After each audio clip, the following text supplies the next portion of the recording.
Let's all take inventory of ourselves. Let us just think before we go to prayer. How is my standing tonight with God? Let's check up in our hearts and find out. Lord, if I have wounded any soul today, if I've caused one foot to go astray, whatever I've done or said that's been wrong, oh God, forgive me for it. My faith looks up to Thee, Thou Lamb of Calvary, Savior divine. Now hear me while I pray.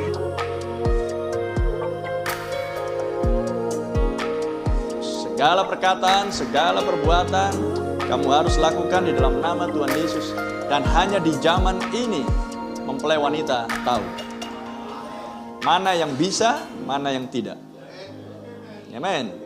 Segala sesuatu, perkataan dan tindakan lakukan di dalam nama Tuhan Yesus Kristus. Segala sesuatunya. Dan tentunya hal itu akan mendatangkan tuduhan di dalam hati seseorang jika Anda tidak melakukannya di dalam nama Tuhan Yesus.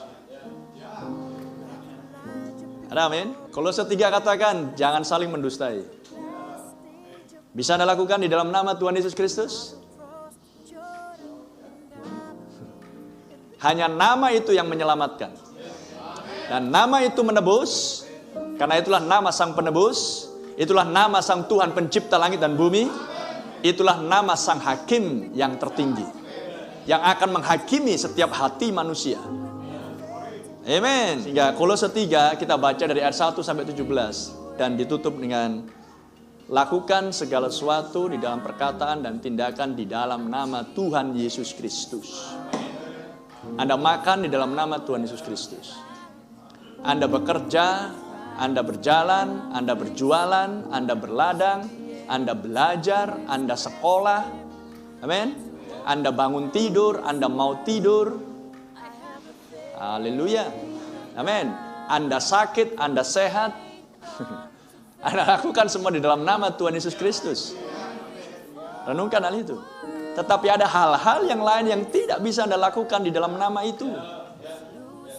Anda memasak, sister-sister, Anda lakukan di dalam nama Tuhan Yesus Kristus. Anda menyanyi, Anda lakukan di dalam nama Tuhan Yesus. Sehingga hanya di masa ini Anda tahu kapan nama itu disebutkan. Amin. Hembuskan nama itu sebagai perisai atas hidupmu. Karena setan mengenal nama itu. Dan setan takut dan gentar akan nama itu. Sebab nama itu memiliki kuasa. Nama punya kuasa.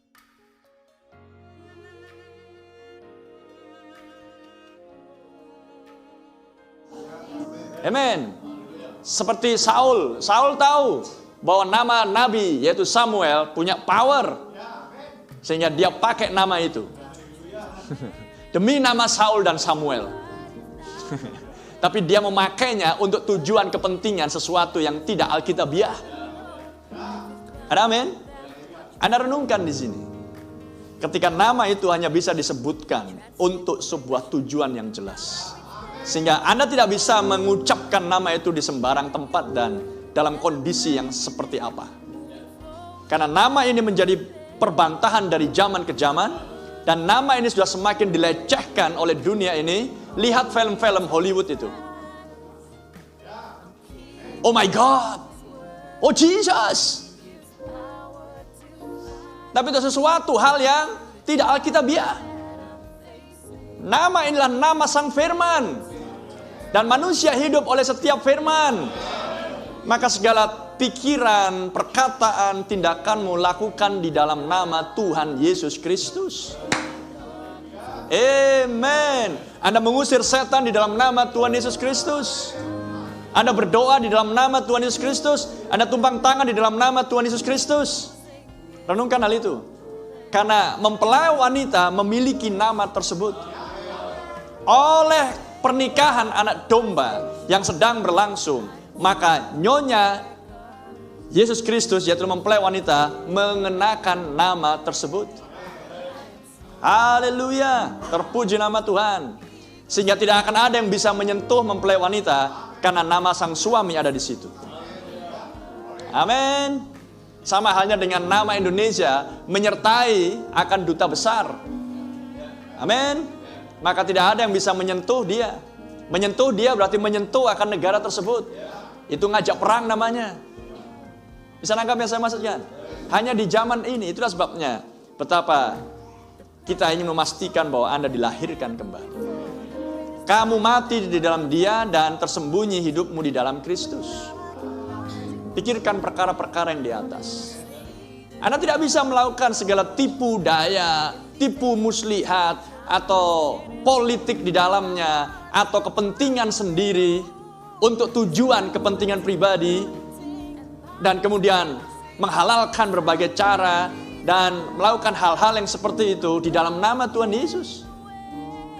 Dengan kata lain, jika Anda tidak bisa mengucapkan nama itu untuk sebuah tindakan atau perkataan, artinya adalah jangan lakukan. Ada amin. Dibutuhkan sebuah kesadaran untuk hal itu. Itulah sebabnya khotbah demi khotbah untuk menaikkan level kesadaranmu.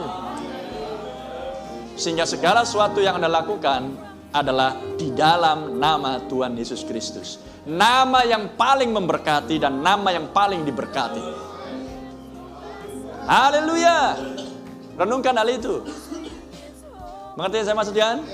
Ketika Anda memberikan penilaian yang keliru kepada saudaramu, atau mengucapkan perkataan yang tidak sepantasnya sebagai orang Kristen pada saudaramu, bisa akan dilakukan di dalam nama Tuhan Yesus Kristus?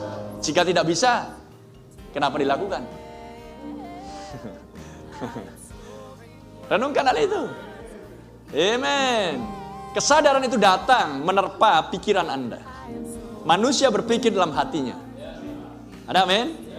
Jadi sebelum diucapkan, jangan diucapkan. Karena di pikiran pun seseorang sudah berdosa. Tanpa dia perlu mengucap, tanpa dia perlu bertindak. Haleluya. Karena nama itu adalah keseluruhan pribadi Yesus. Brother Rinto berdoa dari Kejadian sampai Wahyu. Itulah Yesus. Amin. Dan dia sudah menyatakan dirinya di zaman ini, dan kita sudah melihat dia di dalam firman yang tersingkap, dan kita akan melihat dia di dalam tubuh jasmani. Amin. Maka itu adalah oknum yang bernama Tuhan Yesus Kristus. Terpuji nama Tuhan. I'm looking away only to Christ. I'm keeping His word. He gives power to fight through the trials that I'm facing, to be able to express Him and to overcome this world.